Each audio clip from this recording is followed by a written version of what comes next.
government, freedom, law, education, health,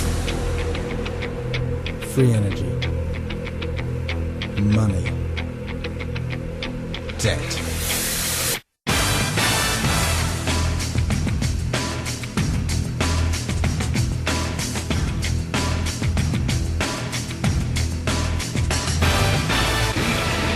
Awake Radio, deconstructing the dream world, one lie at a time.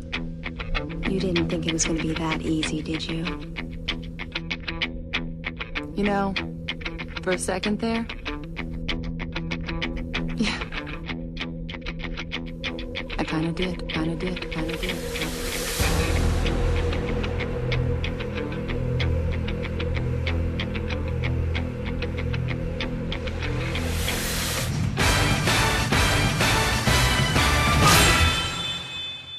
Hello, welcome to Transition Mission. I'm Al, and I'm here with Lisa.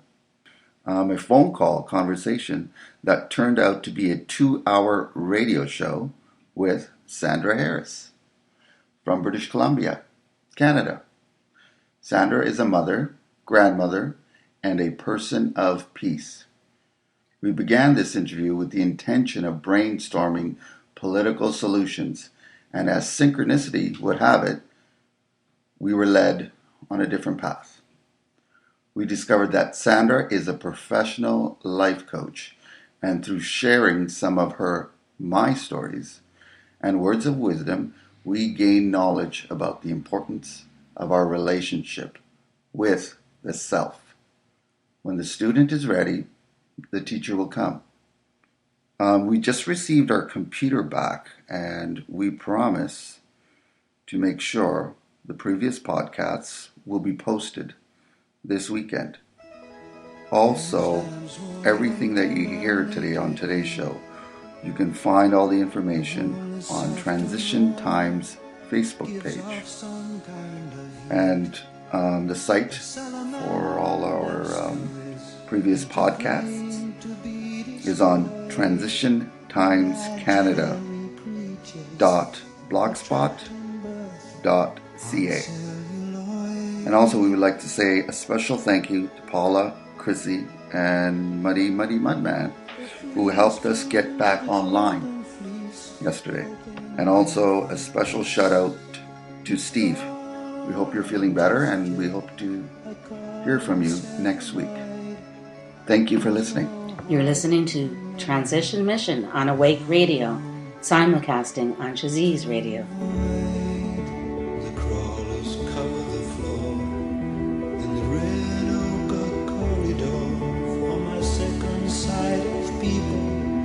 More lifeblood than before. They're moving in time to a heavy wooden door, where the needle's eye is winking, closing on the poor. The carpet crawlers, he dare call us. We gotta get him to get out. We gotta get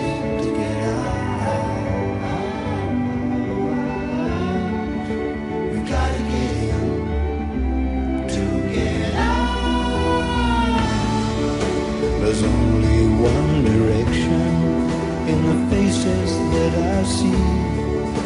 It's upward to the ceiling, where the chamber's said to be. Like the forest fight for sunlight that takes root in every tree. They are pulled up by the magnet, believing they're free. The carpet crawlers, he dare call. Gotta get him to get out. You gotta get him to get out. You gotta get him to get out. Mild mannered supermen are held in kryptonite, and the wise and foolish virgins giggle with their bodies closed.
Okay. And so it's grown since then, grown and evolved, and so here we are.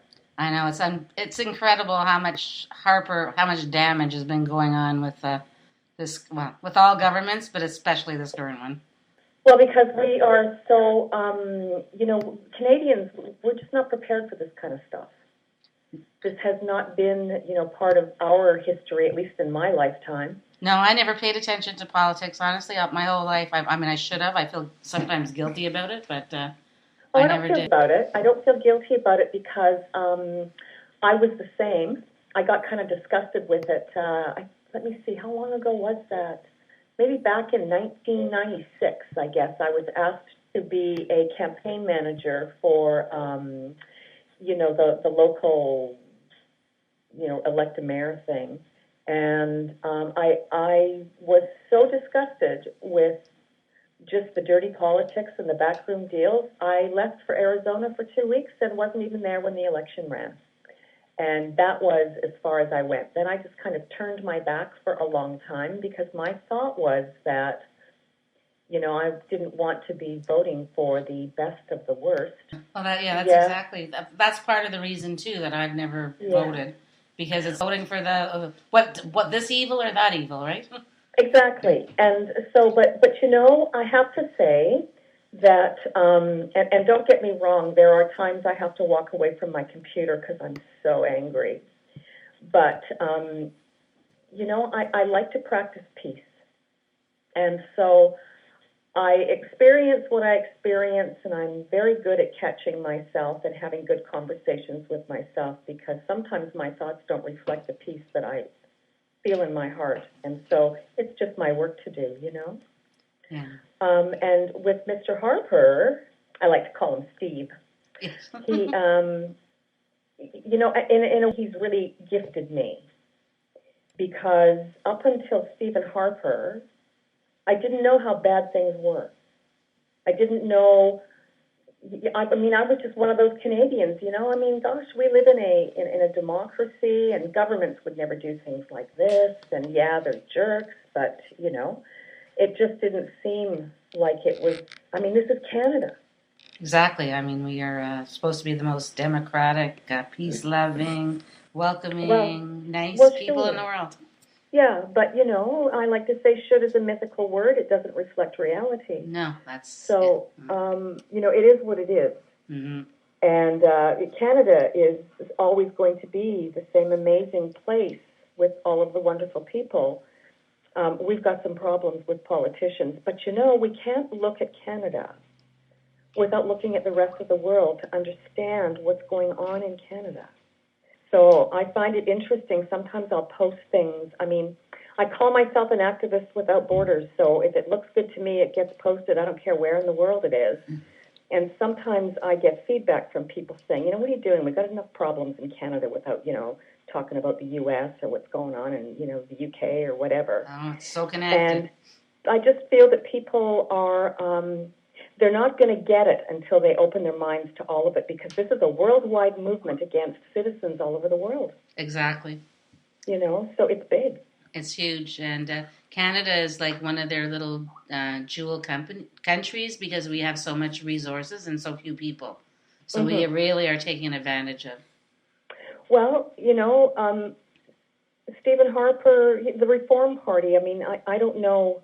Do you remember when Preston Manning was elected for a minute? Yeah. And it was pretty disgusting. We kind of ran him out fairly quickly. But, the whole David Orchard thing and the way that they acquired the name for the Conservative Party, it hasn't stopped being corruption since Stephen Harper's Northern Foundation days. And, a lot of people just don't know this history. And I can't blame them because it's like, I feel like Helen Keller. In that I knew nothing, and then all of a sudden, all of these lights started going on in my head, yeah. And I began to realize. And so I just figure, a lot of people haven't reached their Helen Keller moment. No, sometimes it takes something, one little thing to probably to open up your eyes, and then once you do, then you can't stop looking. Could you please talk a little bit more about that? Is that possible for you to tell us when that moment happened? I call it a Helen Keller moment because it's like all of a sudden everything started to make sense. All the dots started to connect.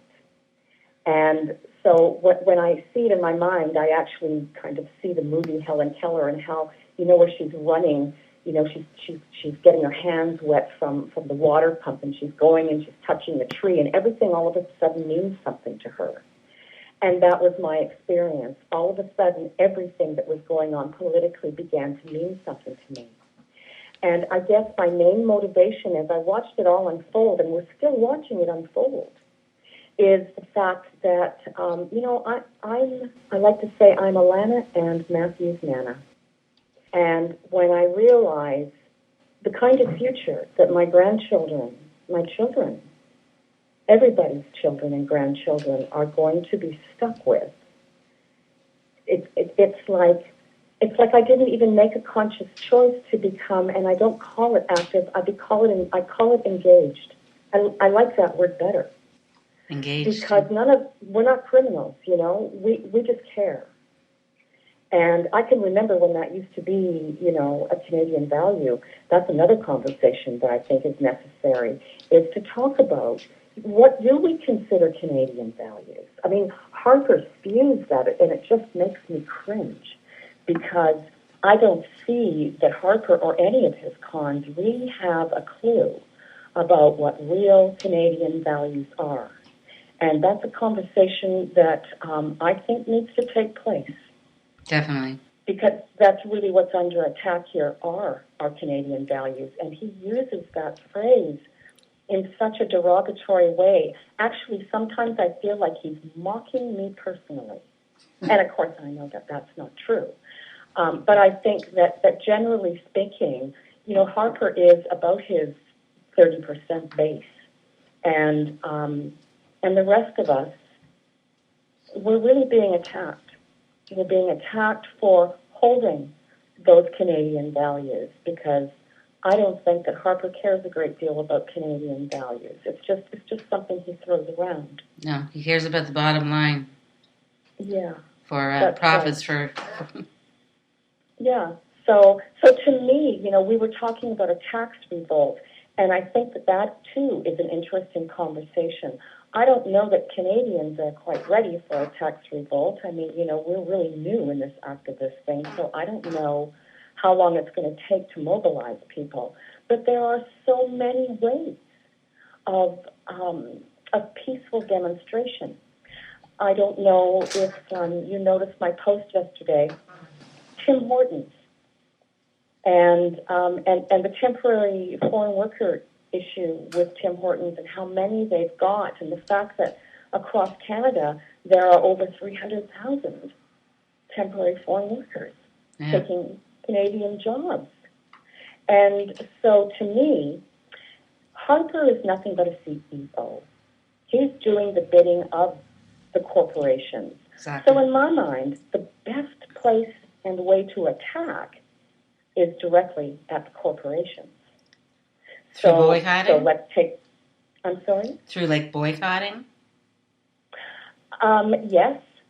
Yeah, boycotting, letter writing, all the things that we do to our MPs and all of that stuff. We need to start directing that to the corporations who are, committing the offenses. And, to me, and I'm going to start something. I haven't quite got it formulated in my mind, but I'm going to start locally. First of all, I am a Tim Hortons lover. I love my Tim Hortons coffee. Yep. And how many Canadians do?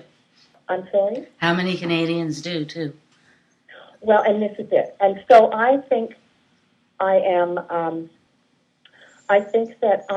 just an example of an average Canadian person.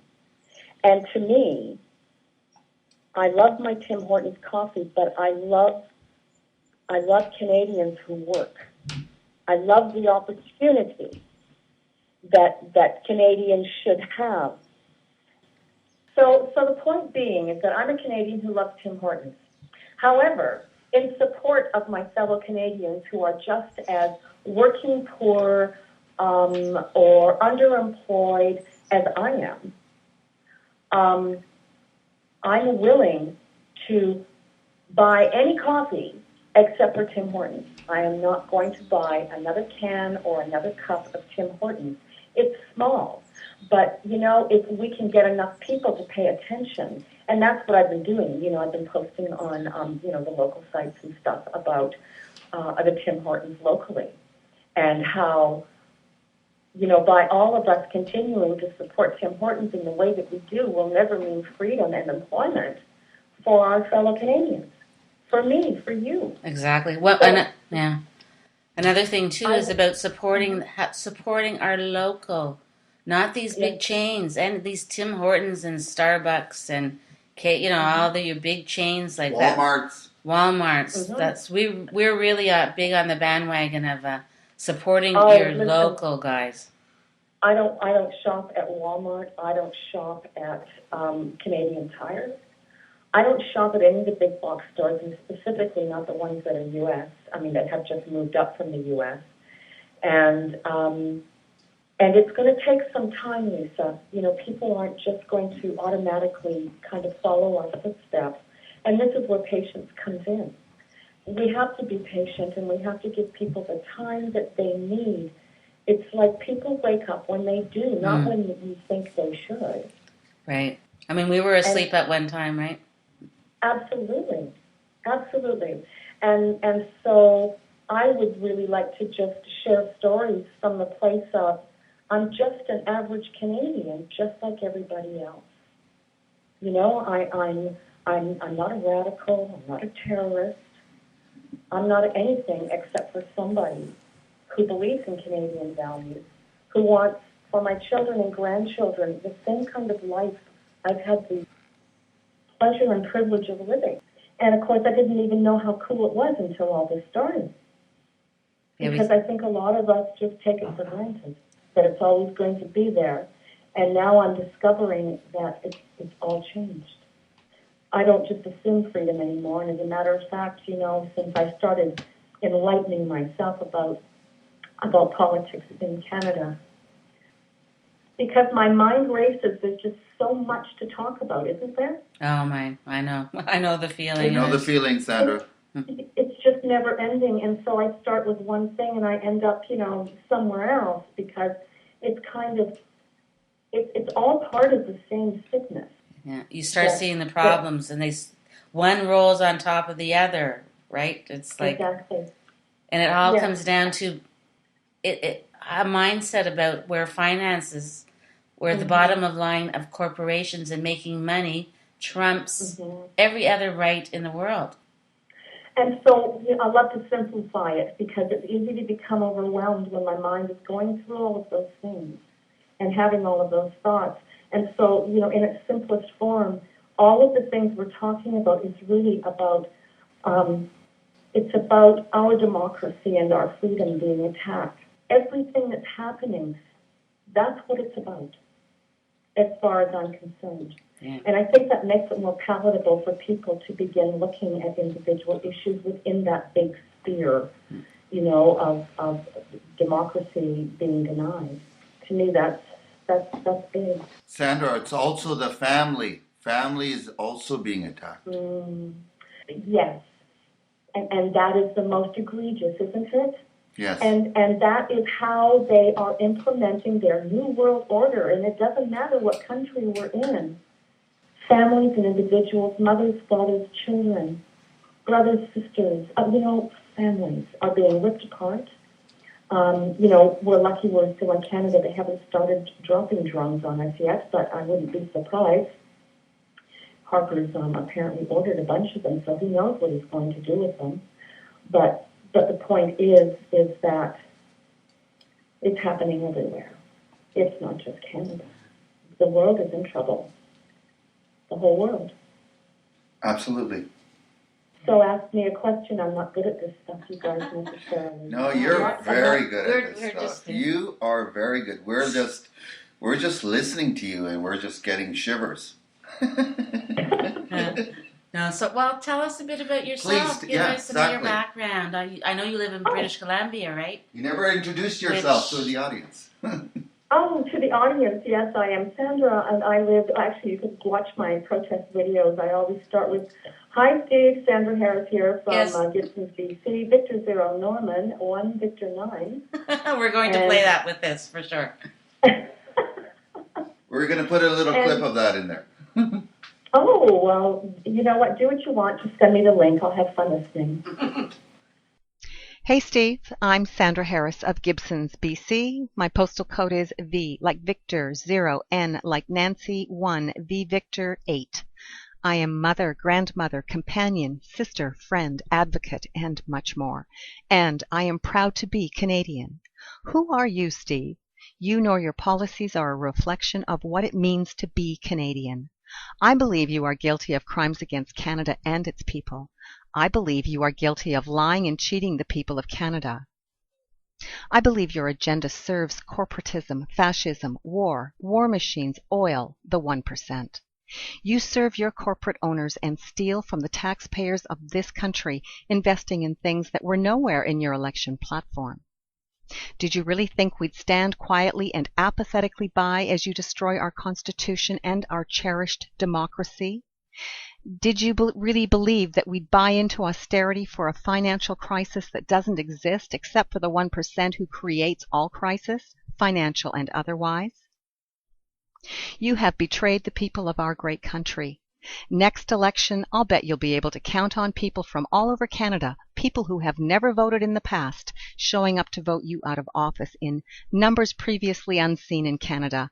Unless, of course, Elections Canada does its job and calls a new election now. The days of trusting our politicians, political processes, and our election process are behind us now. You've shown us through your lies, corruption, and deceit that we can never be too comfortable because someone like you will be waiting in the wings to destroy all that we hold Canadian. Shame on you, Steve. Shame on you and all of your lying cons. Do you remember this quote from 2005? Information is the lifeblood of a democracy. Without adequate access to key information about government policies and programs, citizens and parliamentarians cannot make informed decisions, and incompetent or corrupt governance can be hidden under a cloak of secrecy. Those are your words, Steve.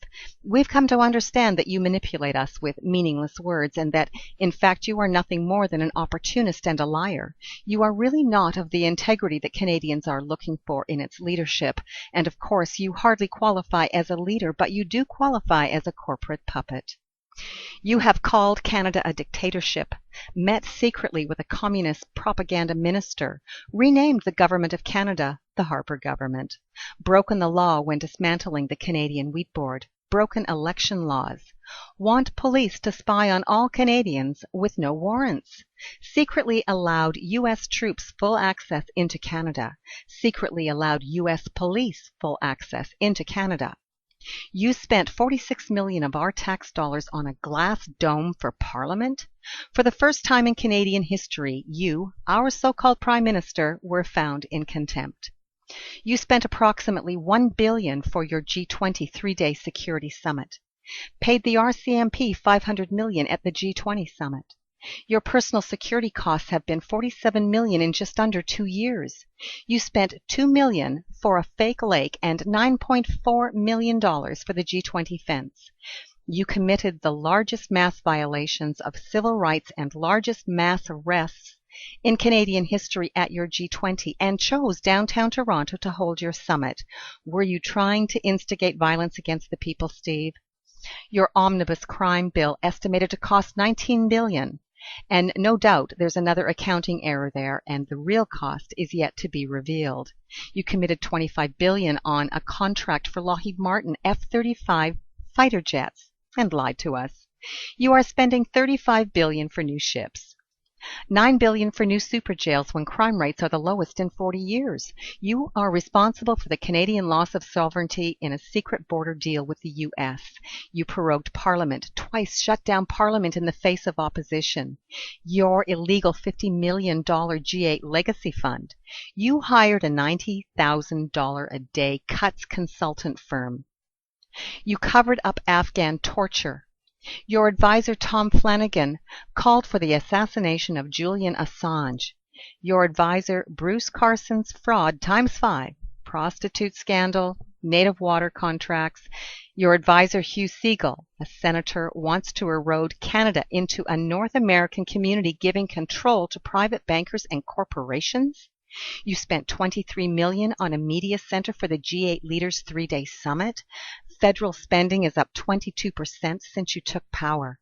$226 million in proposed veterans cuts by you. You've dropped more than $10 million on propaganda news conferences over the past 5 years. You've cut over $200 million in environment spending. You defend asbestos exports despite cancer risks. Do you really believe that ordinary folks don't care about the arts, Steve? Do you really believe people don't care about Afghan detainee issues, Steve? Do you really believe that Canadian people don't care about contempt, Steve? It's time to give your head a shake, Steve. We care about all that and so much more. You have imposed your religion and religious beliefs on we the people of Canada. You won a majority election fraudulently through robocalls. You lied about bank bailouts. Honestly, you seem to be a compulsive liar, Steve, and I'll do everything I can within my power to see that you don't get another fraudulent election win. I'll do everything I can to reverse the decisions you've made that undermine the people, our environment, our fisheries and oceans, and I'll stand tall for democracy in this, our country. You can make all the secret backroom deals that you want, and the people of Canada will stand in your way. Count on it. You are treasonous, and you are not Canadian. Resign, Steve. But really what I love to do most is I'm a life coach. And I work with, some people, there's so many different kinds of life coaches, but I'm a personal life coach. And I work with people who are interested in developing a relationship with self. I don't believe that we can have good relationships with anyone else in the world until we can have, first of all, we have to meet ourselves. And we have to meet ourselves honestly, and then there's an amazing relationship that can occur there. It's the best. And so that is my passion. That's what I love to do. And I also, because we live in the era now, there's no such thing as stable work. So I do a lot of contracts to try and make enough ends meet to keep a roof over my house, or over my head, sorry. And so I'm also a conference moderator. I love to do that as well because I like to talk. Can you tell? Well, you do an excellent job of it. Please talk about a little more about the self. Why are we avoiding the self, or why are we hiding from the self? Well, we're taught that as soon as we, leave mom's womb and enter the world. And so that's part of our society. That's part of what we're taught from a very young age to, do as we're told. And so to me, it becomes, I call it the great undoing, because, or the great unlearning, because really that's what we all have to be willing to do, is to unlearn all the crap that's been shoved down our throats since the beginning of time. It's a journey. It's a wonderful journey. I call it a journey of self-realization. And in that journey, I look for peace. I notice myself, because I think that's a lot what happens is we're so busy noticing everybody else and how they're doing it wrong that we never look at ourselves and notice what we might be able to do that, make the world a better place, but even more than that, make my life a more happy place to exist. And so creating and developing that relationship with self starts with conversation with self. Yes. That we actually get trapped or get mind controlled into this thing that we call our culture, that we actually lose ourselves. Yes, exactly. And so the journey becomes then finding our way back to that initial first self. And to me, that's the journey that we're all on. That is absolutely awesome. And because we lose ourselves, we don't actually know who we really are. And through it all, we get, diverted in different directions and different, oh, I'm this person's fan, or I'm a this person, or I look up to this person. But meanwhile, while we're looking up to this person, we actually lose our personal self. That's right. We become a label. Well, what we do is we lose our authenticity in favor of somebody else's agenda. No, that's absolutely right, because you have to understand all those agendas that we're visualizing or seeing on the television or on the radio or whatever is actually been created for us. Exactly. So we lose that authenticity, and our parents didn't mean to do it. It happened to them too. And they thought that was the right way. And in my experience, I have discovered that, I don't know, that may be the right way for other people, but it's not the right way for me. All right. Now, some of this might sound a little off the wall. So to me, there are three kinds of business in the universe.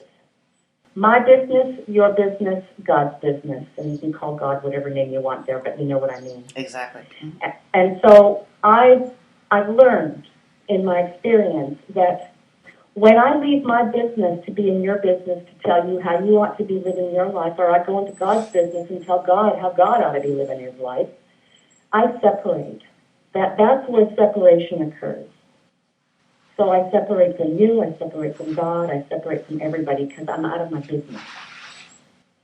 Does that make sense? Yeah, you're in somebody else's business, and which you have no business in. Yeah. Or no knowledge in. And so we can talk about humanity, of course, but I haven't figured it out well enough myself yet to be dictating to humanity how it ought to be done. And I would leave that for people, for amazing leaders in this world, and there's so few of them. No, but you're actually talking a beautiful platform. You're actually getting people back to the moral compass, the center, and say, so you are actually coming to the crux of the situation. That's how I maintain peace, is to remember that. It's a question. Whenever I feel, and we can feel the stress when we're resisting someone, can't we? We can feel that in our bodies. And so I pay attention to my body before I pay attention to what I'm thinking, because mind loves to judge. That's what the mind does. And so, I stopped attacking myself for being, less than I thought I was. And I started to make friends with me. And so I don't always get it right, but I always approach myself with the same love and compassion that I do for everybody else. And I think that's what people miss. We're so busy trying to get their love, approval, and appreciation that we will turn ourselves inside out and become someone else for them to be pleased with us. And so as long as we're, seeking and searching somebody else's love, approval, and appreciation, there's no time or room for me to give it to myself. So I'm going to become a victim of somebody else's agenda every single time. And you will never reach your own personal agenda or realize your own personal agenda. That's an interest, yeah. And of course, I guess we all have agendas, we do. But I think of, it's like people talk about, a lot of my clients will talk to me about their purpose. When am I going to know my purpose? And my experience is that we meet our purpose in every single nanosecond. It's not some great thing, pie in the sky that's out there that we're trudging towards, trying to figure out what it is and where it is. I love that I meet purpose in every moment. In this moment, you guys are my purpose. How cool is that? Really? It's beautiful. Well, there's nowhere else I'd rather be. And when it's time for the moment to change, it will change. There's nothing I have to do. That's the wonderful thing. It's really about learning to dance. It's about learning to dance. Oh, to dance. Okay. Okay, perfect. Yeah, it's a dance. To go with the And it's a dance flow. I do the dance with myself because I don't any longer require anybody's love, approval, and appreciation. I mean, it's nice. It's a bonus, right? But as long as I love and appreciate and approve of myself, I am equal in the world. When we don't have that, we don't see ourselves as equal. And that's, I don't think. yeah. And that's a part of the thing too. I keep on thinking is that this is a war on our consciousness. It's an opportunity to stand up and raise our voices and to continue doing it in peace. It's about becoming a demonstration of what it is we'd like to see in the world. So to me, this is opportunity. We're probably living in the most opportunist time that we have ever witnessed since recorded history. I agree. So, and to me, that's come about because of all of the corruption and darkness that we see all around us. You know, it's like, I mean, I'm a news junkie. I mean, you can't be an activist and not be a news junkie, for goodness sakes. But something that hurts my heart is, you know, I'll go to read an article, and what we have is the far right wing base. And some of the things that they say, there's so much hate. This is not the Canada I know. I grew up in a time when people were kind to each other. And that doesn't mean everybody was perfect, you know. I mean, people still did stuff that, you know, wasn't good and kind, but for the most part, we treated each other with more respect than we do now. And that makes me sad. But it also makes me more determined, so that when I get into a bit of a kerfuffle, I guess, you know, in some thread someplace with some far-right person, what's in my mind constantly is, oh, goody, you know, I've been given an opportunity to be strong, to have a voice that I'm not afraid of using, and it gives me an opportunity to practice being who I think I am, and that is a person of peace. So everything is an opportunity for me. Yeah, actually, you learn from these people when... Yes. Unless we just become them, you know, and that's what a lot of people don't realize, is that we claim to loathe and to hate what that is, and we don't notice how that's who we become in our resistance to it. We become the very thing that we're opposing. It rubs off on us. It does. Well, because we're all, you know, we're all so ego-centered. We all need to be right at the expense of making others wrong. And by the way, I just described war. That's all war is. Making them wrong so we can be right. Right. Yes. And that's war at home, with our husbands, our wives, with our children, you know, with our community. That's where war starts. We learn war at home. And I often, you know, think to myself, we expect leaders in the world to create peace.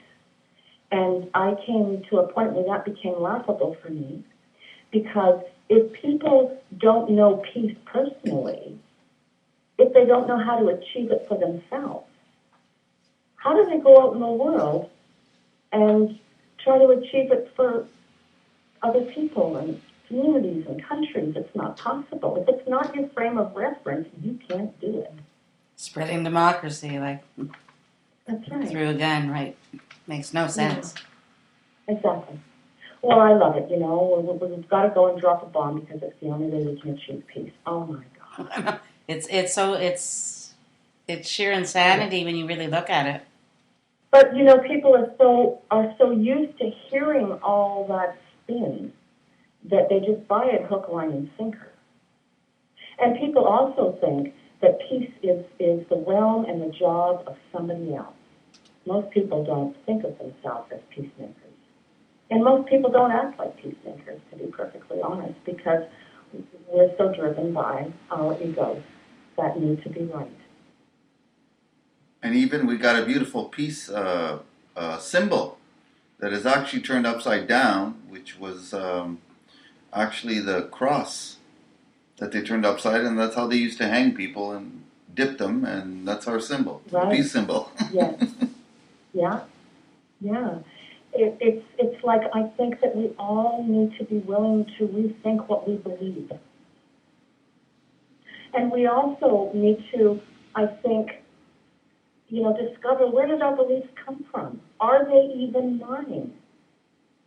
And as I started to ask myself that question, I discovered time and time again that the belief I was carrying with me wasn't my belief, it was somebody else's.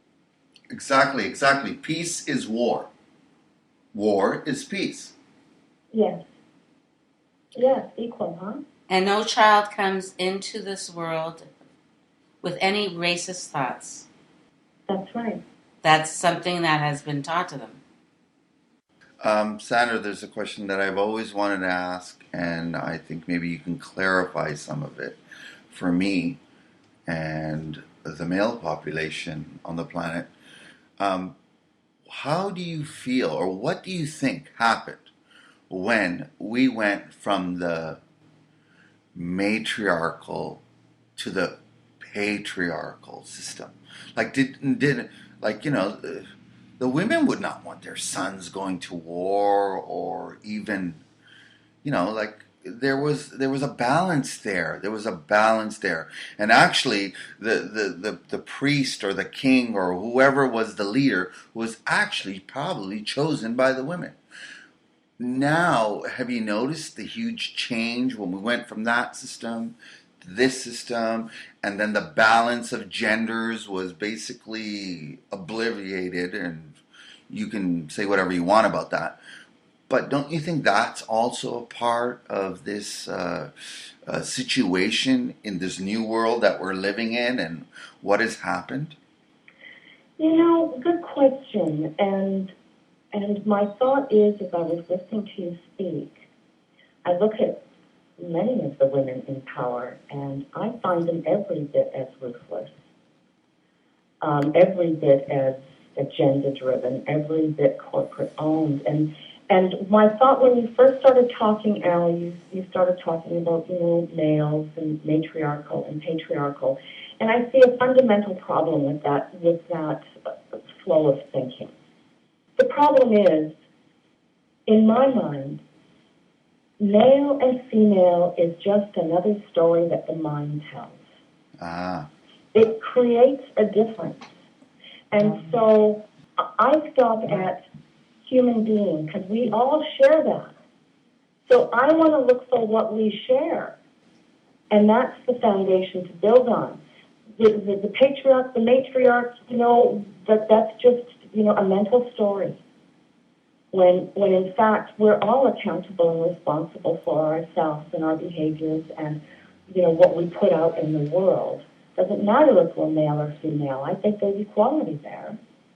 So if we don't think in terms of male and female and patriarch and matriarch and all of that stuff, then aren't we just all equal? No, you're aren't we the same? Yes, you're absolutely right. I just needed to get that question out there. I don't know if that's... And it could actually be part of our biggest problem in society. Well, you see, as soon as we step away from reality is human beings. That's what we call ourselves. Then we start to break it into stories. Well, we're human beings, but he's a guy and I'm a girl, and now we've got a problem with that because men do it this way and women do it that way, and who's right and who's wrong. And let's just be human beings and accept that we all do things differently. Yeah, it's another division factor. Exactly. Anything that separates me from other human beings, I don't want to attach to that kind of thinking. I might be tempted to not be peaceful. Because I'm male, I'm this way, I'm strong, I need to go out and fight. I'm female, I should be the one that backs down and is the caregiver. When we're all those things. Yes. Story. Because the truth is that it's the mind's job to think, and how foolish are we when we believe every single one of them. So if we could just question our own thinking before we start questioning and judging other people, we might actually find that we have more in common than we do indifference. I would think deep down we all want the same things. And you know what? That's not my business. I have not a clue what other people want or don't want. And so I don't assume. All I can know is what I want and don't want. And guess what? Sometimes I'm not even sure of that. Yeah, you got a very good point there. I don't know if it's a good point. It's just my crazy way of thinking. No, you're making me think. I like that. Mm-hmm. My brother used to say to me, because a lot of people, they roll their eyes to the back of their head, and some people will refer to me or describe me as being airy-fairy, and some people even say I'm crazy. And my brother said to me, you are such a happy, grounded person that if you're crazy, I want to be crazy too. Yeah, what's the definition of crazy? Oh, I think that's where we just keep doing the same thing over and over again and expecting a different result. Well, it's funny you mentioned crazy. Our last guest was talking and said it twice on the show. He said, "What's the definition of normal?" Well, but you see, there it is, because we all might have, those are subjective things. Those are the mind's stories. And so we each have our own. And it's only subjective because what's true for me may not be true for you. And how could we grow to appreciate each other and love each other if I'm saying to you, the way you think is wrong, you ought to think about the way I do, So to me, open mind, open heart, and I can listen to anything. And I don't necessarily have to agree. I mean, agreement isn't required. And it amazes me that people get so bent out of shape and they won't talk to people for years and years because they didn't believe the same thought at the time. I mean, that's really how trivial it is. Yeah. What a boring world it would be if we all agreed. Well, yeah, apparently not, though, because I guess a lot of people feel some kind of superiority when they can have an opinion or a thought and get everybody else to jump on the same bandwagon. There's the ego. I'm pretty indifferent about things like that, really, I don't think we all have to be carbon copies, Tupperware people, I call them, We can be different, and we can be amazing in those differences. And for me, it's about, I don't want to cause any harm. That's kind of my thing. And so, and don't get me wrong, I don't believe in being politically correct because I think we're so busy being politically correct that we're not saying what we mean or meaning what we say, and the whole world's confused. So I think political correct is, if we're kind people, we don't have to worry about that. We just we come from a place of kindness and respect for each other. I'm totally babbling, you guys. No, you're not at all. I'm listening very much. It's funny too, as you're talking, I keep on getting this word into my head, and it's about something. Actually, it's from the Bible, but mysteries. Isn't this part of my stories? Mysteries. That's what we're here to find. Perhaps yes. It's all mind stories, and that's the hardest part because we take ourselves so seriously and we believe everything we think. And it's the mind's job to think. Thoughts are like raindrops. They just appear. It's not like we ask for them, just here comes another one. And so I like to meet my thoughts at the door before I let them in and offer them a seat. That's where patience comes in. With ourselves, certainly, I think because in the great unlearning, which is what I'm talking about, basically I live my life in a totally opposite way to the way that I used to, because I never took the time out to really, see myself, I guess, in the same way that I saw other people. Isn't it amazing that we'll go looking for advice and we'll find other people who've got advice to give us. And I just one day wondered why my advice wasn't as good as somebody else's, I might ask. My advice is good advice for me. It may not be good advice for you, and that's your business. It's up to you. It's up to me whether to take it or not. Exactly. And if I don't take it, it's the other person shouldn't feel slighted. I figure if you don't take it, it wasn't meant for you. And I also assume that anybody that's supposed to be hearing what I have to say, they find their way to me. I don't have to go anywhere. I mean, today is a perfect example, isn't it? Oh my God, synchronicity Yeah. is we follow it. We've been following it for a while, and when you follow it, when you go with the flow, it just keeps happening. It does, and it just is an amazing world then. And it's hard to hold on to it. Sometimes I find, there's things that fear, like not having enough money to put, a roof over your head or things like that can get in the way. But when you let go of those fears, the universe just works with you. It's true. And it's also true, people have so many worries, don't they? And what I've discovered is that there's really only two things that any of us worry about. So everything we worry about falls into one of these two. People are afraid of losing what they have or not getting what they want. That's it. That's all that there is. And I love the simplicity of that because it just helps me to find my balance. And if you can think that way, as soon as you say that, okay, right now I'm sitting here, I'm comfortable, I'm enjoying a good conversation, I'm learning things, if you look at every moment like that, instead of looking back into the worry or the fear, forward. And of course, the wonderful thing about the past is that it's over. It's only our thinking that keeps it alive. That's all that's going on. We're just thinking again. This moment is the one that's happening. This is where life is happening, right here, right now. Exactly. You're talking about the now. I'm talking about the now. Yeah. That's where the party is. It's in the now. There's pain and suffering in the past because we can't change it. The past, in the literal sense, I love literal truth. It's amazing. It sets me free. But the literal truth is that we really can't change it. We can't do it differently. And I assume that every experience I've had in my life happened for me, not to me. And so I can take it, all of it. Doesn't matter what the experience was, and I can use it in magnificent ways. You attract that experience. I'm sorry? I always feel that you attract the experience that you need. Yes, I think so too. And we can think whatever we want. Reality is, here's this experience. What am I going to do with it now?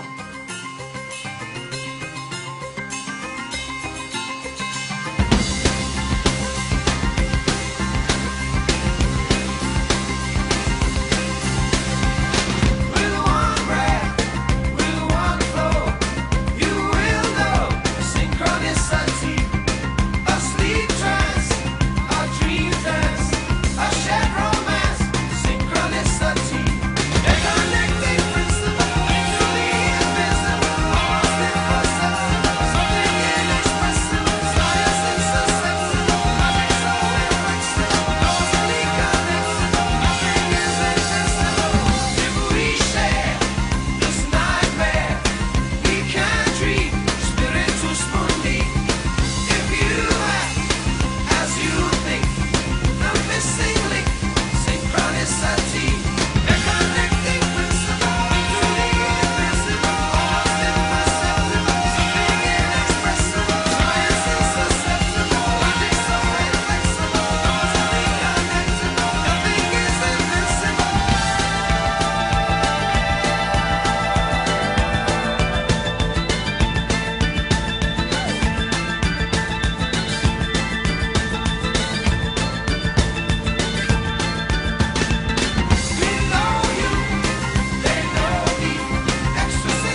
how am I going to move through this? I always hope that no matter what the experience is, including the one that we're having with our governments, I never want to forget to bring my grace with me. That's an important part of who I am.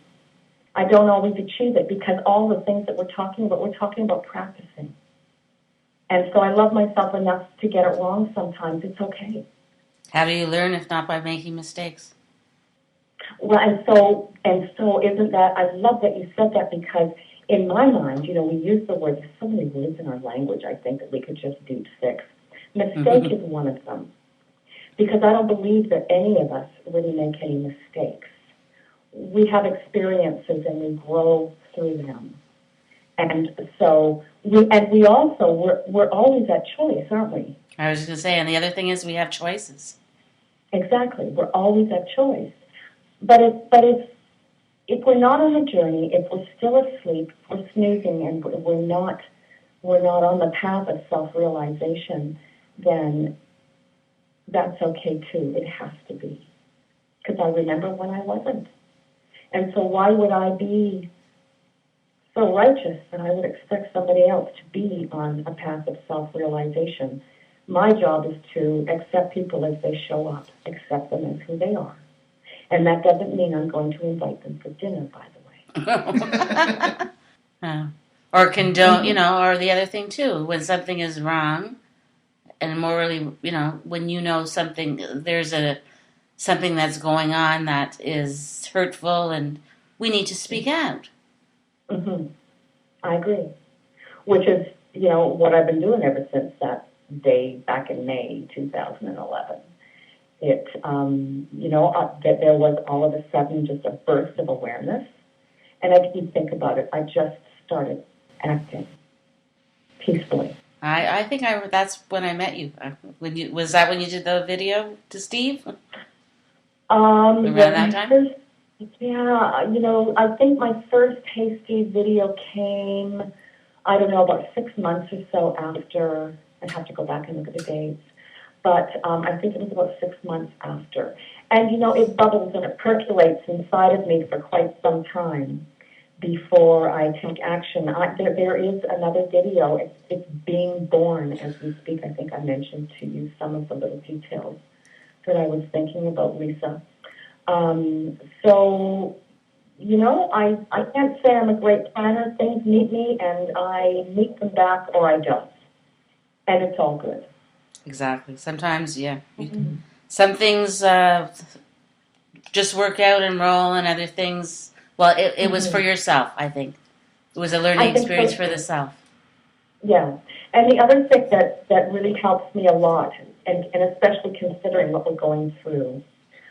So the other thing that is powerful for me is, we talk about darkness in the world, and a very wise woman.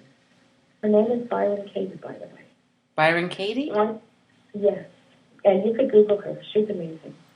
But she said to me once, she said that my thought was confusing because I was complaining about all of the darkness in the world. And she said, the literal truth is that in order for there to be balance, there has to be equal amounts of dark and light. Wow. That was like a mind-blowing moment for me because she was absolutely right in a literal sense. And so I realized it was really about opening my heart and my mind to the darkness, and that doesn't mean I have to become it. I just have to be open to it. It really is a natural law, I think. Mm-hmm. For every action, there is another. What is it? What's the saying? For every action, there's a reaction. You betcha. And for as much as the pendulum swings one way, mm-hmm. it will swing the other way. So it's like it is about balance. Mm-hmm. That's right. And so in the moment that I start condemning and criticizing that which I see as darkness in the world, who do I become? I become the darkness. Because you're doing That's right. It's no different. I'm right, they're wrong. God's business, not mine. Yes. My business is to be a demonstration. Sometimes, if I'm lucky. And of course, it has nothing to do with luck. It's about determination. It's about having a willingness to fail and face plant, and being able to get up and still want to do it. And I never stopped wanting to do it, whatever it is. And it is probably different for everyone. But at this time in the evolution of this planet, this seems to be what matters to me. Do you feel it's a pivotal moment right now that we're living on? That's what I feel. Yes, absolutely. Yeah, that we are each making our own individual decisions on.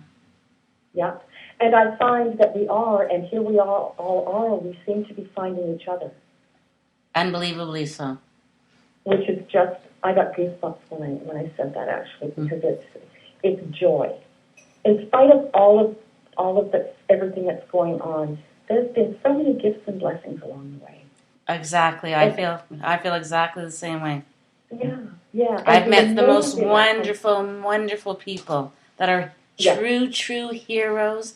That I say, this is a Gandhi, this is a Mandela, this is a JFK, this is a Mary, and I see these people and their actions and their thoughts and their and I'm so proud actually to have met these people.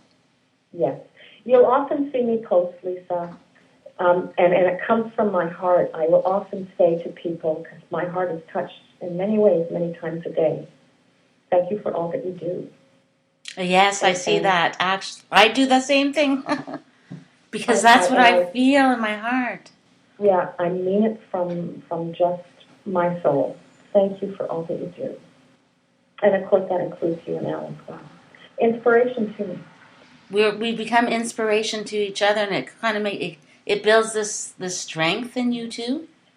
It's called the dance. I call that the dance. Ah, that's the dance. We can eat the dance in the light, and we can dance in the dark. I prefer the light myself, because the dark dance is usually not very nice. At least that's how I feel about it. So I'm always attracted to those things that are light, always. And you know what they say about the light too, eh? You can't put dark into a lit room, but you can put light into a darkened room. That is true. That is true. Yeah. So any other interesting questions? No, I'm just absolutely blown away by what you're talking about, and Well, tell me about that, Al. Tell me why, because it seems to me that I haven't said anything that you haven't already thought and come to understand yourself. Well, so tell me more about that. Well, you see, I believe it's a global consciousness. It's a global awakening, and we are all a part of it. And where some people are catching up to it, and some people are already there, and some people are beyond there, obviously. We're all getting there, in our own pace, in our own time, and it's just amazing that when you talk to somebody and they actually express their thoughts, and as they're speaking their thoughts, you are actually holding on or actually being inspired by every word that is coming out of their mouth. And it's just this beautiful feeling. It's this beautiful feeling that, hey, this is why I want to do this. Yes. And as I said, it's like I don't really even know why I do it. It's just I am, it's like guided steps. I don't know where I'm being guided to or necessarily all of the answers to that, but I'm willing to go. It's about letting go too, right? Oh, you hit the nail on the head there, Lisa. It's all about letting go.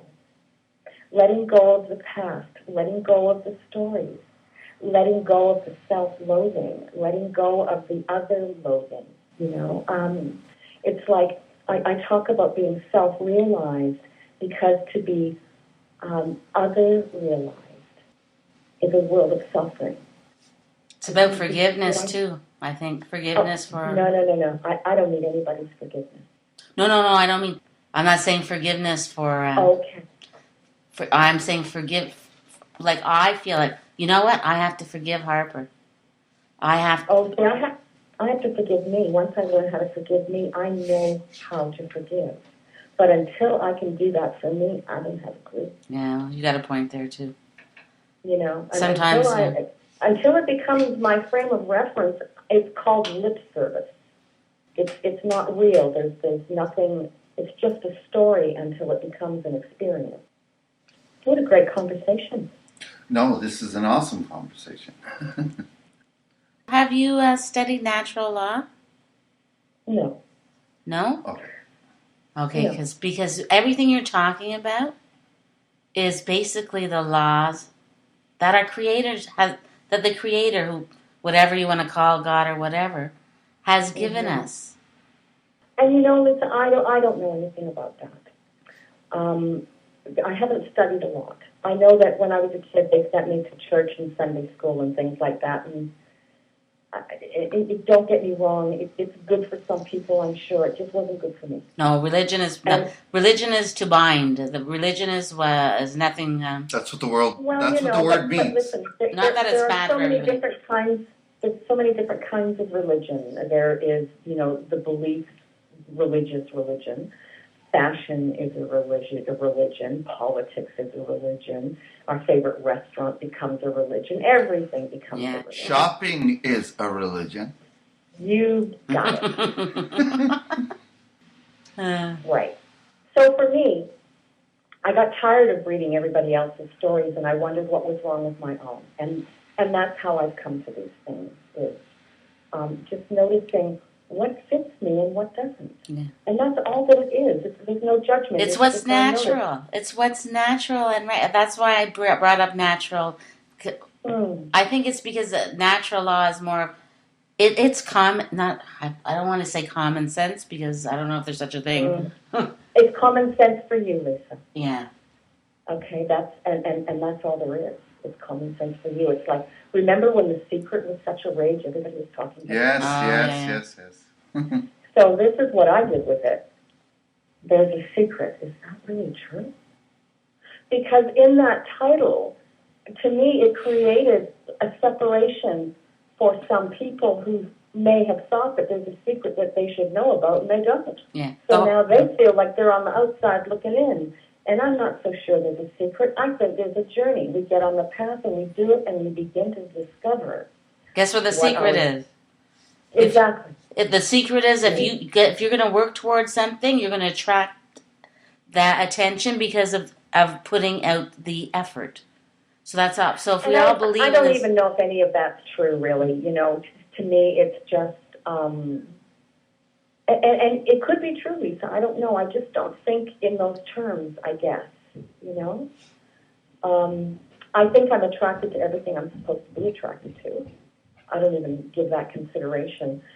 People talk about goals and planning. I don't have a lot of goals and planning. They show up for me on a daily basis. It's so exciting because I get to be present to meet them because I'm living in this moment.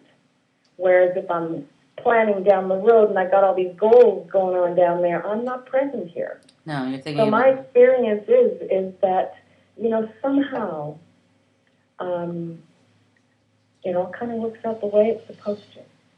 Even the hard stuff. And there's been a lot of hard stuff, and I'm not alone in that. A lot of people have, really tough, hard experiences. And the hardest experience I guess I had was I was a sexually abused child. And so I used to feel really sorry for myself about that. And for a long time I thought that I was damaged. And I came to realize, what a gift. I mean, if it's been a gift, I would have chosen. Oh, gosh. But, sometimes we get what we need, and it's for the greater good. And I've had the pleasure of working with so many amazing, amazing survivors of all kinds of abuse, including residential school survivors. Wow. And so to me, everything in my life happened for me. It didn't happen to me. So I'm not a victim anymore. Is that what brought you into this field? Yes, yes, I would say so. Just the desire to help people end their pain and their suffering. I had to learn how to end mine first, or I was just going to be another one of those lip service. So you've been dealing with the residential survivors. Can you tell us? Well, I was a counselor, a clinical counselor for many years, in a very in a community that was really struggling. There was a lot of unemployment and stuff. So I ended up, I do a lot of work for nothing or by donation, because if there is a human being who genuinely wants to find clarity for themselves and just can't let those things get in the way. And so I had the pleasure of working with a couple of really significant First Nations survivors, and blew my mind, broke my heart.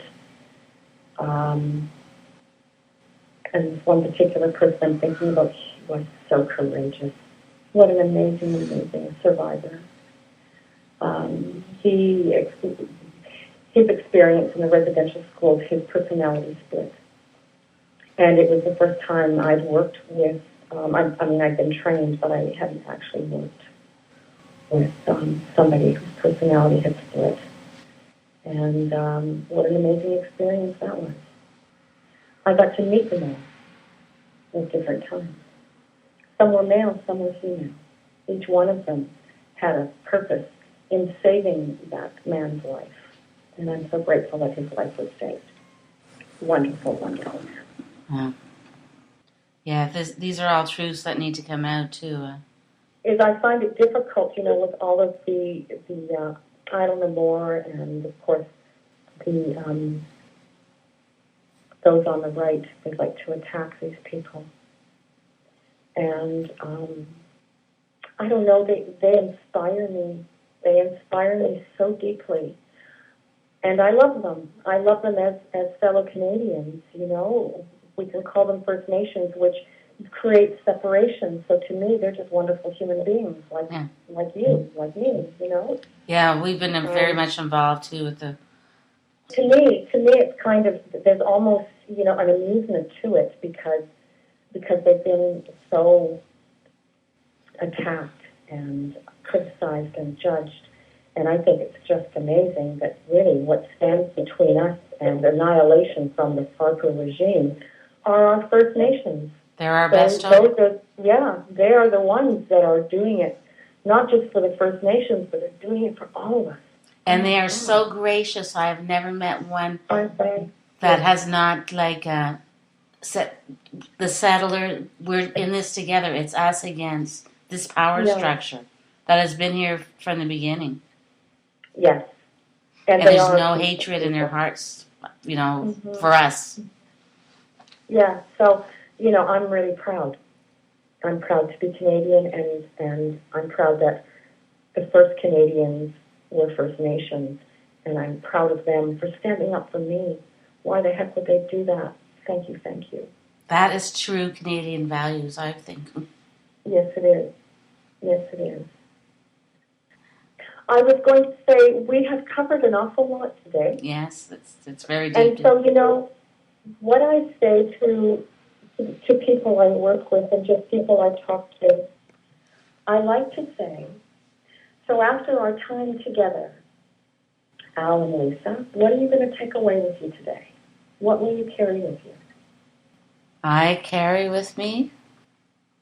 Of this conversation, of our time together today. Compassion. I love that. For what, Lisa? Compassion for, I feel hope.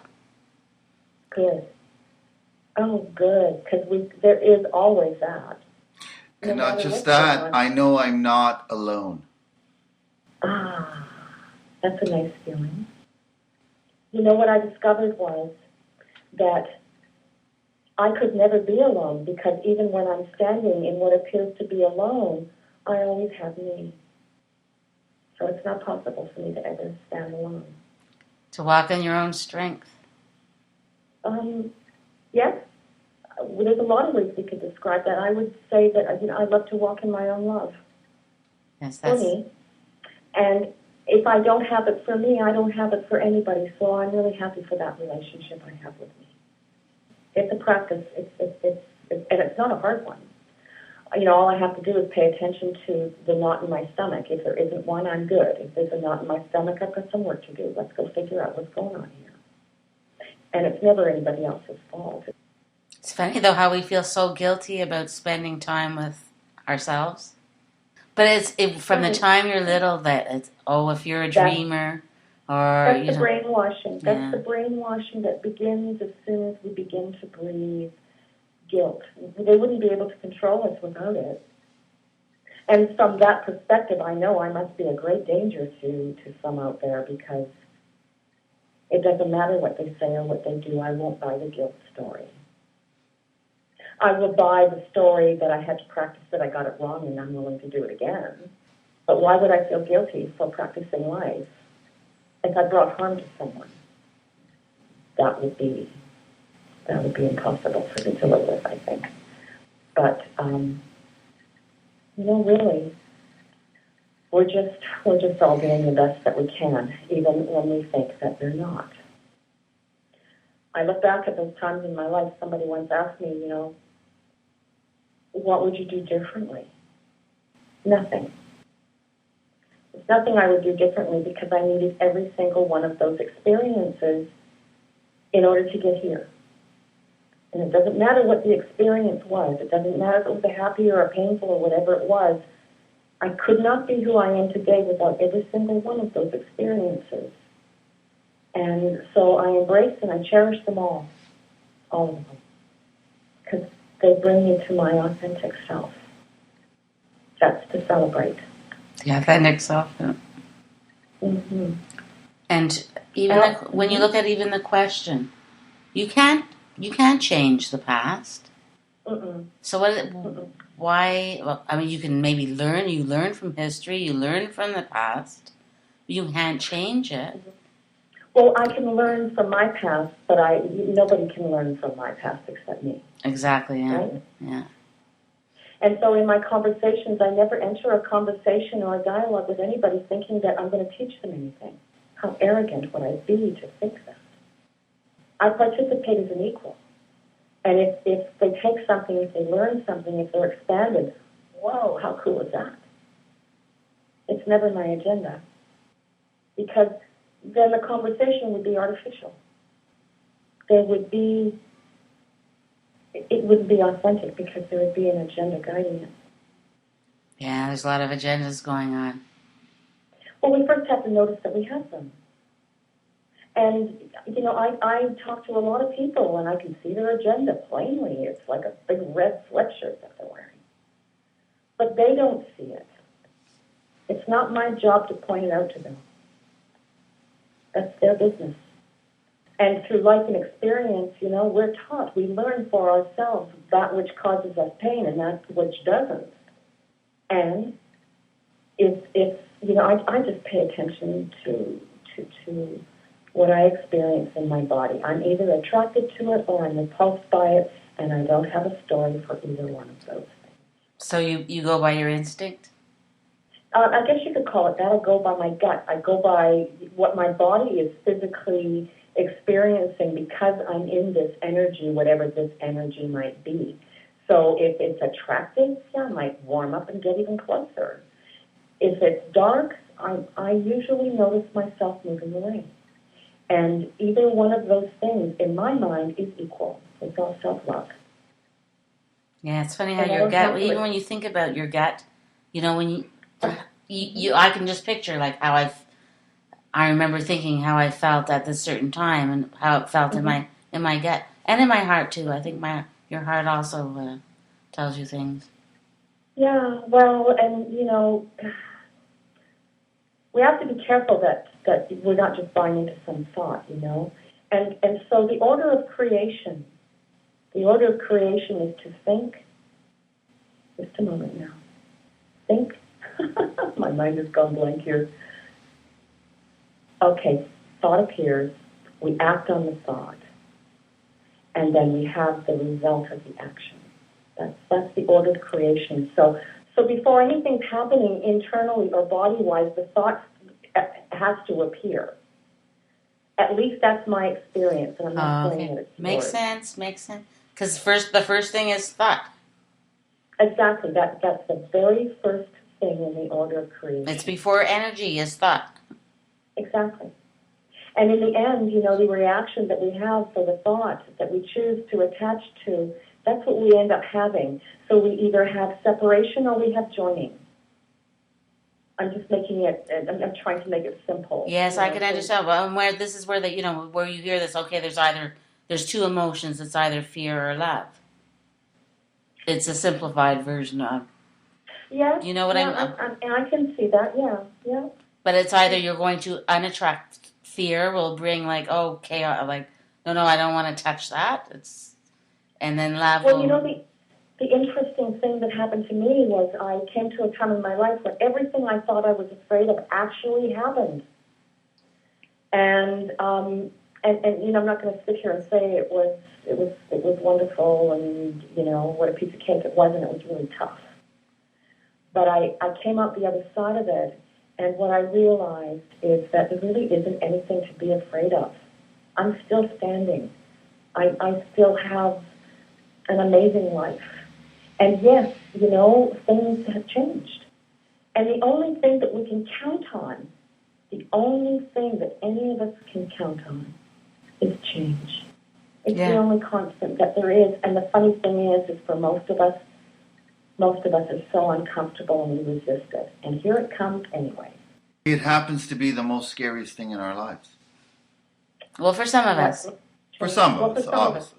Yeah, for some of us. To me, I view it as adventure now. Me too. I love change. I was just going to say I love change. Yeah, it's just like, wow, what's coming next? Yeah. This is cool. I like that feeling. Mm-hmm. I do too. Well, it's a better way, I think, to embrace the whole thing. I mean, I believe that to live from a place of fear, there's no living in that at all. That's like being dead. And I say that simply from my own experience. I'm not talking about anybody else here, and anybody that might be listening to this. I'm not assuming that my way is the way for everyone. But if we're not willing to explore for ourselves what might be the right way for ourselves, we'll never get there. We'll be doing it the way everybody else is telling us to do it. And if it doesn't fit, then we're going to live a life of lack. Some people like their comfort, and everything is comfortable for them, and that's right for them. And of course, that's subjective too, Lisa. What's comfortable for me might be just really hellish for you. For somebody else, right? Sure. Yeah. So there is no stable platform to judge another person. I think all of us that start waking up have woken up because we have had our challenges in life that woke us up, and. One of the worst things that doesn't always happen, though, Lisa. I've known people who have had their challenges and experiences in their lives, and I say that there's one of two things that we do with adversity. We either grow and develop wings so we can fly, or we absolutely crush ourselves. We strangle ourselves. So we can take our experiences and we can be amazing people, or we can take our experiences and choose to continue to be victims. But the bottom line is that it's a choice. Exactly. And you know what I found out through my life? Probably the worst things that have happened to me were the most times in my life where I have never felt so alive and energized and awakened. And those were my gifts. Yes. The gift of the experience, because that's all that matters. It's not what the experience or the details of the experience. What matters is how we choose to move through it. That's what matters.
Something you did touch me. There's no one else to blame.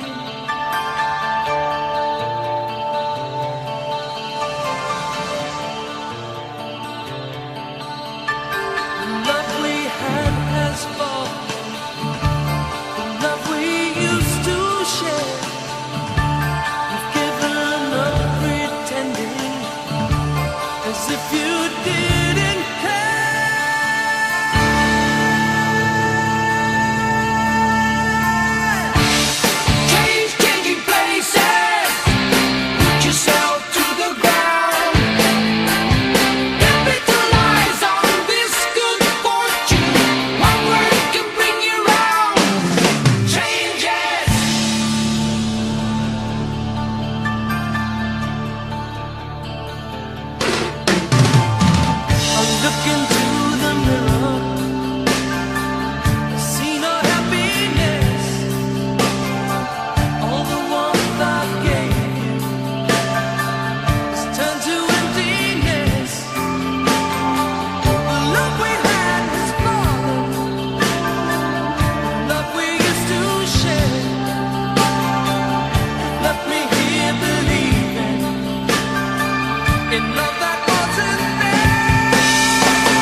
In the moment, in that moment, who do we become? And in the moment we're being challenged, who do we become?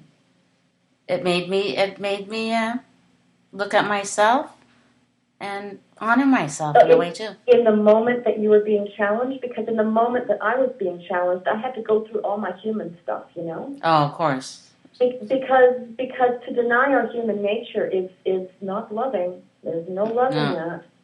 When I embrace my human nature is when I can actually exert some control over it, and I don't mean that word in a negative way.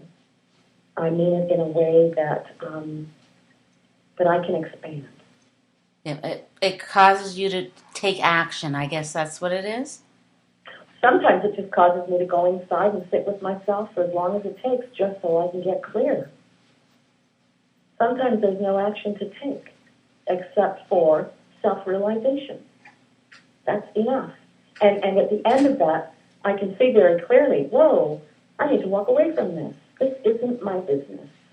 It's self-awareness, isn't it, Lisa? It gets easier the more aware that we become of ourselves, I think. And so there's the practice, isn't it? The trouble that we get into, I think, as human beings is we continually try to impose our stuff on them and our beliefs onto them. And when they resist, then let's go to war. Yeah. But how about when other people are putting their beliefs on you? That's the other challenge. I just smile and nod.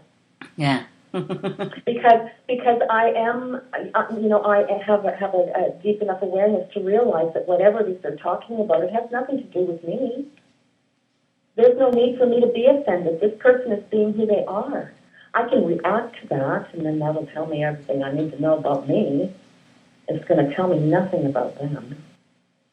Does that make sense? Yeah, it's all a very individual experience. Mm-hmm.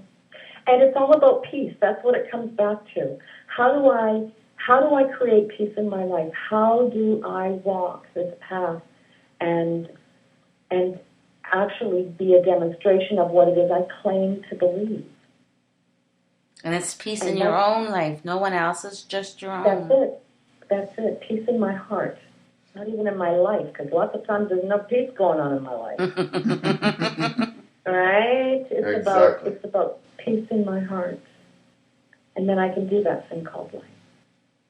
Yeah. We're totally coming to the end of the show. Please. Oh, gosh, we did a whole show. Holy smokes.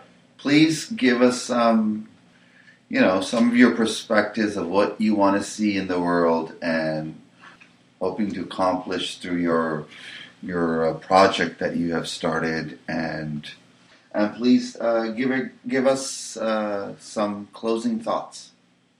Well, projects, I don't know that that's even an easy answer, Al, because I'm not even sure what they are. Sometimes I wake up in the morning and I discover I have a project I didn't know I have because thought appeared, right? Exactly. Yeah, so in terms of, I'm really kind of into the Hey Steve videos that I've been doing, and I'm not doing, so many of them that people are sick of them, I hope. I'll just go to YouTube and do a search for Hey Steve. There's 2 of them. Okay. And I'll be working on the 3rd one. And as I was saying to Lisa, I would like to, maybe talk about those Canadian values. And I'm going to start with, I think I'd like to start it with Steve's rendition of A Little Help from My Friends. Because I think that is the problem in a nutshell. Steve needs new friends. He needs to be friends to the people of Canada, not to the corporations. Absolutely. So that's where it'll start. And I won't tell you everything because I don't want to. I want it to be a surprise, of course, for anybody that's listening. So that is, and of course, Al, how I do that is you should see the files I have of headlines and all of the things that have gone on, and of course, somehow reducing that to a size that will fit into a 5 to 10 minute YouTube, because people don't really like to listen for longer than that. So I'm doing that. Anytime Lead Now needs some help, I do a lot of volunteering with other organizations because I won't join organizations. I've been asked by a lot to join different organizations. And to me, it is, I'm betting on my own. And that doesn't mean that I'm not going to stand with and participate with and support, some campaigns that are going on. But the trouble is that I've found with so many organizations, it just feels like another dysfunctional government to me. Yeah. So I contribute what I can, and what feels right for me. And then I move on to whatever comes up next, and something always comes up next, you know. So what is important to me is, and this is what I say, hey, all I'm doing is sharing information.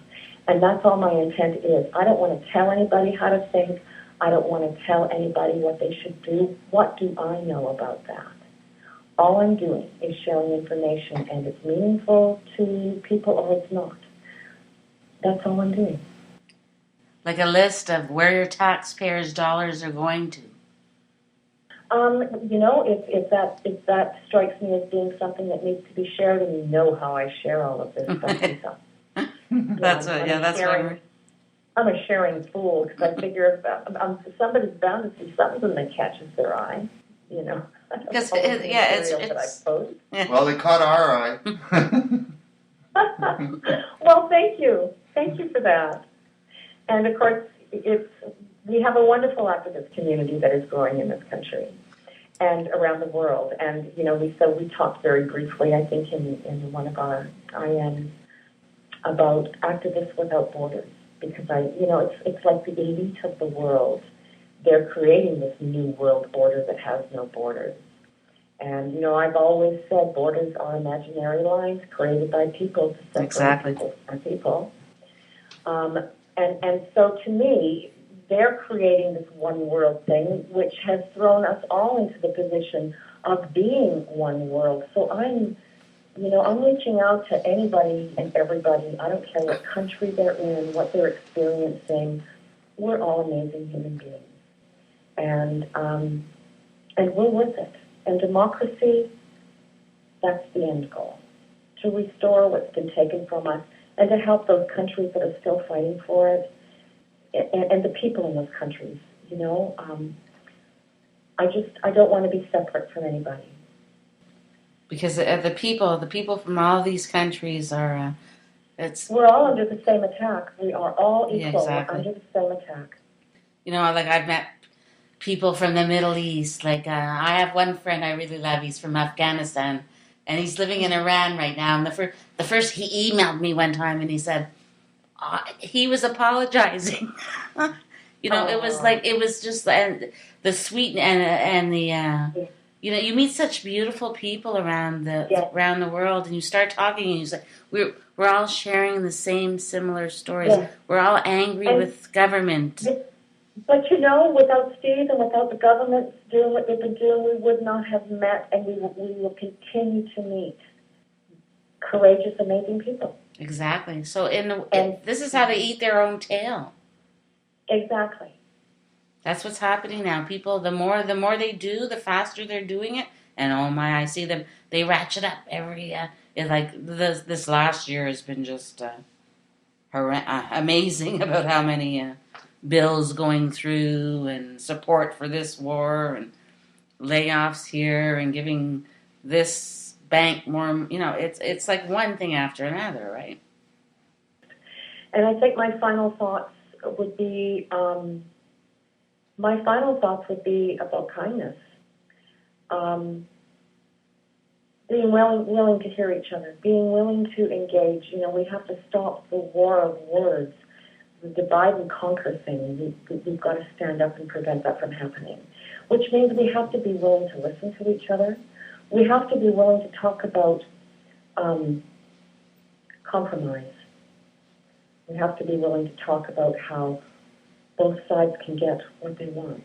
And I don't know how that is, but I do know that human beings, you know, if we can't reach some kind of compromise, we'll end up in a terrible place. So we need to listen to each other, the people of this country, not the politicians. They've got their own agendas. They're owned by corporations. This is really about the people. We need to get the people motivated so that they'll come out and support us all. I can't think of a more important election than the one that's coming up in 2015. And so whatever we can do to, you know, we're doing it, aren't we? And this is really it. It's about just being willing to engage. You know, I caught myself in lines at the grocery store, and and picked up on some political comment that somebody has made, and ended up in some amazing conversations out in the middle of the public. And so whatever it is we can do to get people excited about empowering themselves for their own lives, because that's what this is about. It's about freedom for all of us. And those are my closing thoughts. And other than thank you for the opportunity. Thank you for the synchronicity and being here. And this was really amazing. You know what always amazes me? I have no idea sometimes who people that we just start talking to, what you're going to get out of it. And this has been a truly, I've learned a lot. Thank you, Sandra. It's been a beautiful experience, and it's exactly me, Lisa, and Awake Radio needed as like some therapy, because that's what happens when you spend so much time, your so much personal life in dealing with this issue, dealing with that issue, that you actually, without you even knowing it, you become it. You become it, and not even knowing that, I picked up this hurtful feeling. Oh, I picked up that hurtful feeling. And it has affected us, because this is what we do. Mm-hmm. It is what we do. And I'm going to leave you with a little gift. Every time you feel resistance, and resistance is, your mind starts to go, maybe your hands get sweaty, you get, a knot in your belly. There's always a thought behind that. There's always a thought. And so find the thought, and then here's the question you apply to the thought. Is it true? Have that conversation. Is it true? Is it true? That's all you need to start with. Is it true? And that's asking your mind, so that we can stop believing the lies that our minds tell. In my experience, the only person who ever hurt me was just me. And only because, we love to keep it alive, don't we? It's like this really wise woman, Byron Katie, once said to me, because we were talking about sexual abuse, and she asked me how many times I've been abused. How many times did this happen to you? And I don't know. It happened over the course of many years, so, I didn't really know. And she said to me, okay, and then it stopped, right? And I said, right. And she said, and how many times since then have you relived that story? And oh my gosh, probably every day, 1,000 times a day for so long. And she said, so who became your abuser? Whoa. Uh-huh. Whoa, because it was true. The abuse had stopped so many years ago, but I kept it alive. So we became our own abusers? Exactly. Because we continue to tell ourselves the story of the abuse. That's how we identify ourselves. Our story of being a victim. And as long as we hold on to that story, we remain a victim, except we're not the abuser's victim anymore. We've replaced the abuser with ourselves. Does that make sense? Very. I could think of from the smallest thing to the biggest thing where we do that to ourselves. Mm-hmm. Yeah. So to me, wow, that was just a mind-blowing moment. But it was freeing for me too. It was like all of a sudden I had a new way. I had a new way to carry it. I could carry it like a strong, powerful woman instead of somebody who'd given up on life and was a victim of it. So it served me in the end. You now have the choice of what to do with that thought. I always did. I just didn't know. And I think there's a lot of people in that same place. It just feels like there isn't a choice. And until you really learn how to find the truth, and it's really simple. It's 4 questions. Is it true? Is it absolutely true? Who do you become when you have that thought? And who would you be without it? And most of us would be peaceful, happy people without a lot of the thinking that we do. Or even realizing that you even had a choice to begin with. Yes, exactly. But, there again, that's where compassion and empathy comes in, because everybody's on a different place along this path. some people never get to the self-realization thing. You know, there are people who live their lives in bitterness, and that's how they end their lives. And that's not my business either. But I can have a heart and I can have compassion for their suffering, even though they are creating it. So what are your final thoughts? Yeah, my final thoughts are just sometimes I just take it too personal. Sometimes that I want people to change so badly that I actually take it to heart and that it eventually affects me. Mm-hmm. Yes. You become someone else because you're in their business. Yes, exactly. Mm-hmm. That's my job. That's what I do. Yeah. I become it. Yeah. Who knows? Maybe you'll do it differently. No, you have put so many things into perspective, and it's actually beautiful that you came on and you know, through synchronicity, you know, I needed some healing, and all of a sudden you come and you've been talking, and it's just been. It's really been an appropriate time. It's just totally so appropriate. Amazing. It's beyond appropriate. Yeah. I could go into a why or whatever, but that would be another show altogether. But what's going on in my own personal life or whatever, like I can relate to everything that we've just talked about, that I needed to just hear from, and you told me something. You know, there are no new thoughts, they're all recycled. Yeah. Think about that one. Yeah, that's true. They're just all recycled. So that makes us all more the same than different, eh? Yes. Yeah. Everything that joins, that's what I hold on to, everything that joins us. You know, the other thing I keep on thinking is, when a student is ready, the teacher will come. Yes, and you know, sometimes we're teachers, sometimes we're students. It's like I'm a teacher, now I'm a student, I'm a student, I'm a teacher, I'm a student. That's how it is. It's like love, you know. Do you love me? Yes. Yeah. Do you love me? Yes. Do you love me? No. The give and the take. Yes. Yeah. Well, because, you know, it's fluid. It's not static. And so, you know, today I love you, tomorrow I don't, the next day after that I do again. So it's the mind's job to change, isn't it? Yeah. And the other thing is to appreciate the teacher and then appreciate being the student. To appreciate the both sides of it, of the experience. The give and take. You know, instead of looking to authority. We have such a problem with authority. I think that's one of the biggest problems, too, that our minds have played tricks on us. Well, because authority, I mean, come on. I mean, since the time we were itty-bitty, teeny-weeny, we have associated authority with punishment, with violence, with I mean, all that stuff, right? So we don't have a good sense of what authority is. And what I've discovered is I am my own authority, and no, I cannot be yours. Exactly. Yeah. But and not to mix up authority with knowledge, too. Mm-hmm. Or with authority, you know, with figures of to give us authority. The word authority is just a story. It's another story of the mind. Any word that you can come up with, just go in. Go in and you'll soon discover that it's nothing more than a story. Authority, author. Story. Exactly. Story. Yeah. Yeah. Exactly. That's right. Because the only thing that's true and real is what is actually happening, not what we think about what's happening, what's actually happening. That is truth. That's reality. Everything outside of that is just a story. We all do. It's a practice. Remember, it's a practice so that you can forgive yourself those times when you wander away.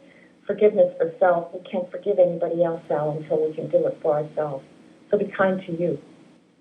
Thank you so much, Sandra. Thank you for being here. We hope you're going to come back and visit us again. I love it. Yes, invite me and I will. You know I will. Thank you so much. Yeah. We've only just begun. We have a lot of work to do, people, so we'll be talking again. I know. There's a lot of work to do. There is. Have a great day, and thanks very much for inviting me. Thank you so much, Sandra. It was an honor to talk to you, Sandra. And back at you. Thanks. Big hugs of love. Thank you for all you do. Oh, and you as well. Bye for now. We'll talk to you soon. Bye-bye. Bye-bye.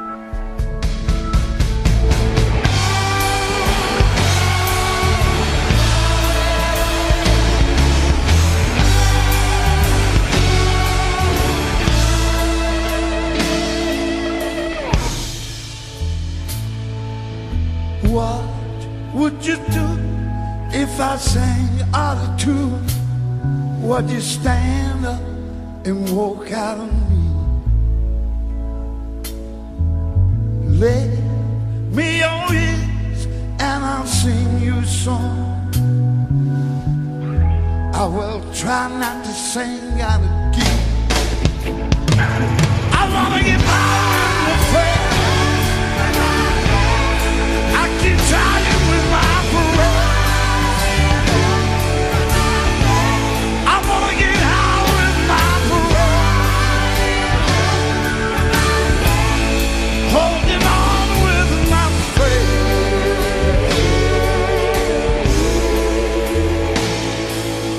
What do I do when my love is away?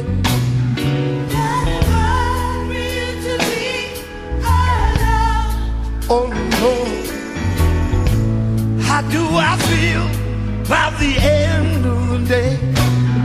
I can't because you're on your own. I don't get sad, I get by with my friends. I keep trying with my parole.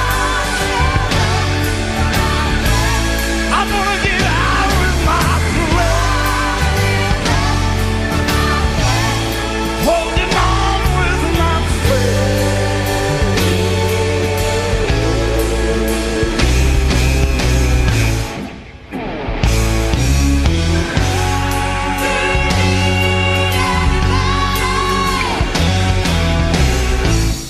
I need someone to love.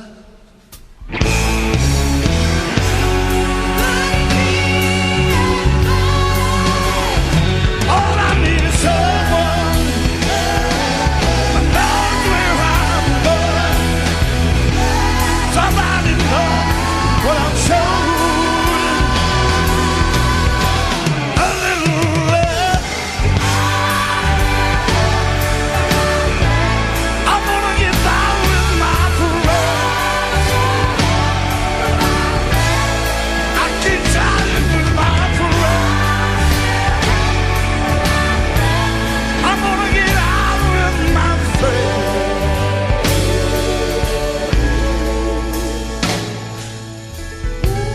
You believe in a love at first sight? I'm certain it happens all the time. What do you see when you turn on the light? I don't see too much, but it sure feels like mine. I get my room fair. I keep trying with my parole. I wanna get out with my parole. Holding on with my faith.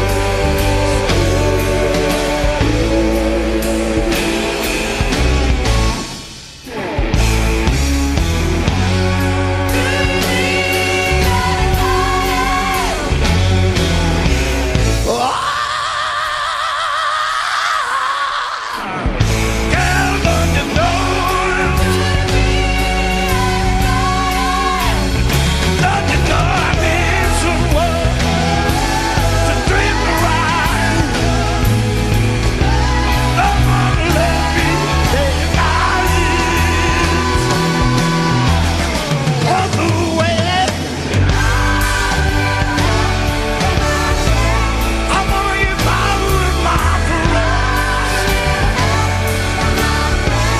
I keep trying with my parole. I wanna get out with my faith. I wanna take them home with me. We just keep loving right on. All the way in her baby. Let them love the child.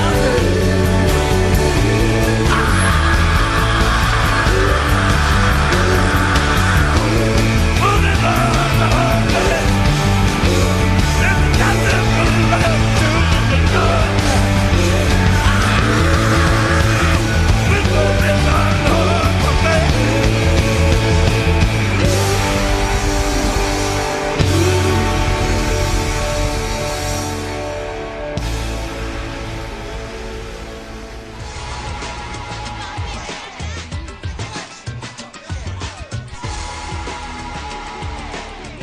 You're listening to Awake Radio. Straight talk for the awake and aware.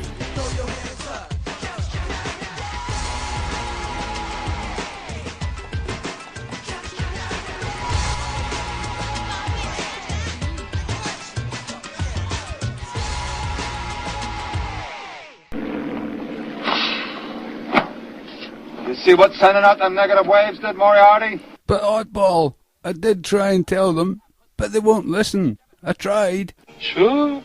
But I did try.